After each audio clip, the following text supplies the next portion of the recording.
UCP 600 এবং আইএসবিপি export import বিজনেসের ক্ষেত্রে খুবই গুরুত্বপূর্ণ। একজন এক্সপোর্টার অথবা ইম্পোর্টার হিসাবে আপনাকে ইউসিপি 600 খুব বেশি ভালো করে রপ্ত করতে হবে, কারণ ইউসিপি 600 আপনার পেমেন্ট গ্যারান্টি করবে, যেটা আপনি যেই ডকুমেন্টস প্রেজেন্ট করবেন। বেসিক্যালি ইউসিপি 600 কভার করবে প্রেজেন্টিং ইউর ডকুমেন্টস। আপনি যে ডকুমেন্টসগুলো প্রেজেন্ট করবেন সেগুলোকে এটা প্রোটেকশন দিবে। সো আপনি ইউসিপি 600 খুব ভালো করে রপ্ত করতে হবে।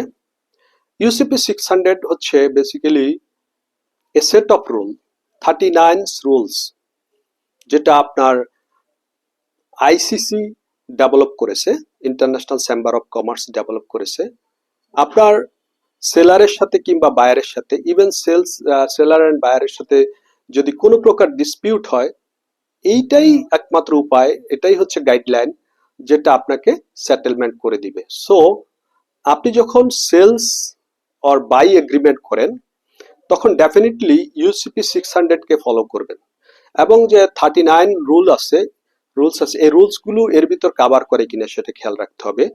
আপনি কোন ইনকো টার্মসে নিয়েছেন সেখানে আসলে ওই কথাগুলো সেই জায়গায় আসবে, সো দ্যাট এটা আপনি কোনোভাবেই এড়াতে পারবেন না। আমাদের দেশে দেখা গেল যে ম্যাক্সিমাম ইম্পোর্টার কিংবা এক্সপোর্টার তাদের এগ্রিমেন্টে অনেক ধরনের ভুল ত্রুটি থাকে।